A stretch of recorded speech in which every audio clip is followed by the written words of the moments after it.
Hi everyone! Today we're going to be reading a non-fiction or true story, and as you can see, Harper's mid-snack time. Are you enjoying your goldfish? Oh good. Today's story is the story of Ruby Bridges. This is by Robert Coles. It's illustrated by George Ford. This is a challenging story to read because a lot of what this brave little girl has to endure is very difficult to read about and think about, but it's important, and it's important, I think, for us to visit this part of history so that we make sure we never repeat it. Also, it's tough. It's a tough read, but it is an important read. And I think what's really great is she shows a lot of kindness in the face of adversity or negativity, and she uses her faith to overcome. So let's get started with the story of Ruby Bridges. It begins with a quote. This is a real quote from Ruby Bridges' mother. It says, "Our Ruby taught us all a lot. She became someone who helped change our country. She was part of history, just like generals and presidents are a part of history. They're leaders, and so was Ruby." Go ahead and get your flamingo.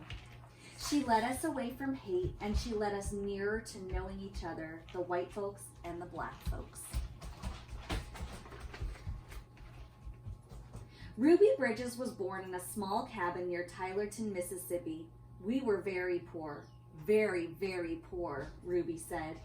"My daddy worked picking crops. We just barely got by. There were times when we didn't have much to eat. The people who owned the land were bringing in machines to pick the crops, so my daddy lost his job, and that's when we had to move. I remember us leaving. I was 4, I think." In 1957, the family moved to New Orleans. Ruby's father became a janitor. Her mother took care of the children during the day. After they were tucked into bed, Ruby's mother went to work scrubbing floors in a bank. Every Sunday, the family went to church. "We wanted our children to be near God's Spirit," Ruby's mother said. "We wanted them to start feeling close to Him from the very start." Let's wait until after the story, okay? Thank you. At that time, black children and white children went to separate schools in New Orleans. The black children were not able to receive the same education as the white children. It wasn't fair, and it was against the nation's law. In 1960, a judge ordered 4 black girls to go to 2 white elementary schools. 3 of the girls were sent to McDonough 19. 6-year-old Ruby Bridges was sent to 1st grade at the William France Elementary School. After the story.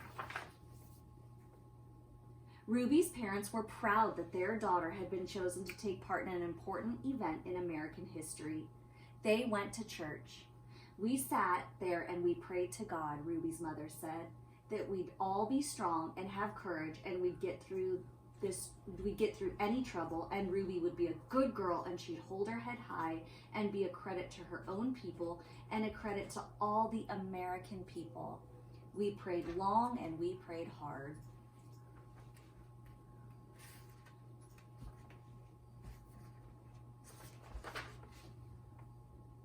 On Ruby's first day, a large crowd of angry white people gathered at the France Elementary School.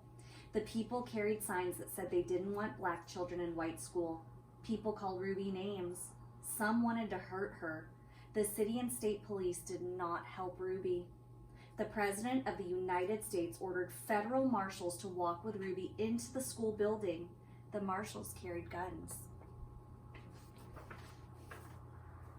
Every day for weeks that turned into months, Ruby experienced that kind of school day.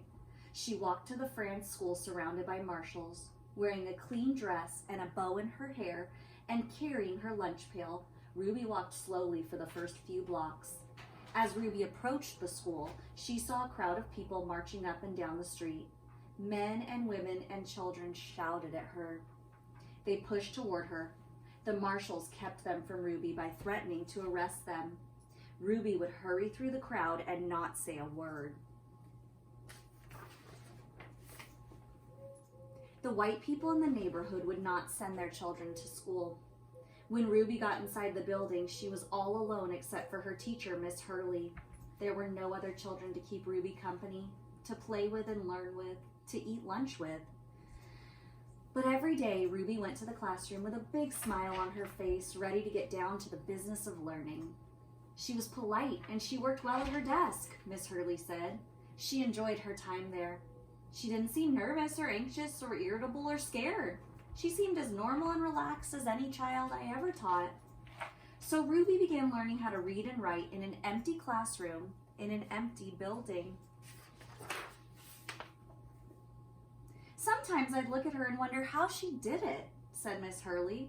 How she went by those mobs and sat there all by herself and yet seemed so relaxed and comfortable. Miss Hurley would question Ruby in order to find out if the girl was really nervous and afraid, even though she seemed so calm and confident. But Ruby kept saying she was doing fine. The teacher decided to wait and see if Ruby would keep on being so relaxed and hopeful, or if she'd gradually begin to wear down, or even decide that she no longer wanted to go to school. Then, one morning, something happened. Miss Hurley stood by a window in her classroom as she usually did, watching Ruby walk toward the school. Suddenly, Ruby stopped, right in front of the mob of howling and screaming people. She stood there facing all those men and women. She seemed to be talking to them.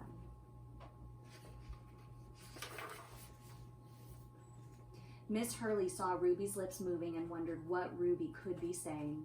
The crowd seemed ready to kill her. The marshals were frightened. They tried to persuade Ruby to move along. They tried to hurry her into the school, but Ruby wouldn't budge. Then Ruby stopped talking and walked into the school.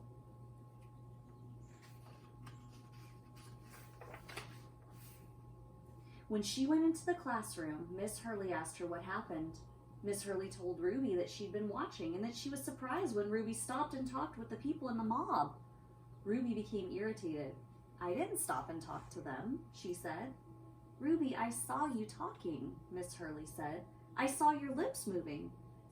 I wasn't talking, said Ruby. I was praying. I was praying for them. Every morning, Ruby had stopped a few blocks away from school to say a prayer for the people who had hated her.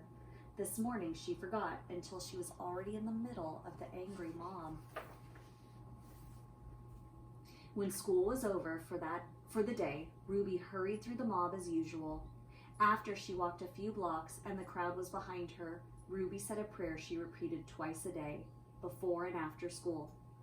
Please, God, try to forgive those people, because even if they say those bad things, they don't know what they're doing.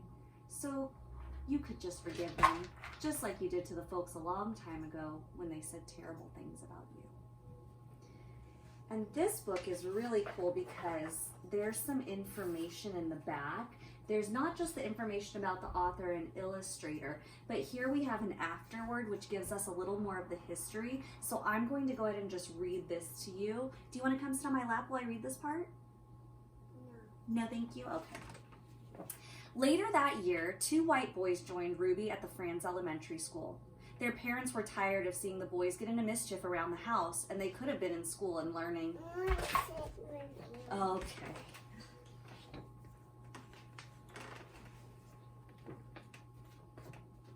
Let's see, where were we? The mob became very angry when the first white boys went back to school, but those boys were soon joined by other children. We'd been sitting back and letting our children get cheated out of an education because some people have tried to take the law into their own hands, one parent said. It's time for us to fight for the side of the law and for our children's right to go to school and get their education. They all did get their education. Ruby and a growing number of boys and girls who went to school with her. By the time Ruby was in the 2nd grade, the mobs had given up their struggle to scare Ruby and defeat the federal judge's orders that New Orleans school be desegregated so that children of all races might be in the same classroom. Year after year, Ruby went to the Franz school. She graduated from it and then went on to graduate from high school. Ruby Bridges is married to a building contractor and has 4 sons who attend school within the New Orleans public school system. Educational Foundation for the purpose of increasing parental involvement. Oh, I'm sorry, I skipped a line. Now a successful businesswoman, she has created the Ruby Bridges Educational Foundation for the purpose of increasing parental involvement in schools. For further information on the foundation, you can write to this following information. The address is the Ruby Bridges Educational Foundation, It's P.O. Box 870248, New Orleans, Louisiana 70187. And that was the amazing story of Ruby Bridges. Did you like that one? Yeah. All right, you want to say bye? Bye-bye. Bye.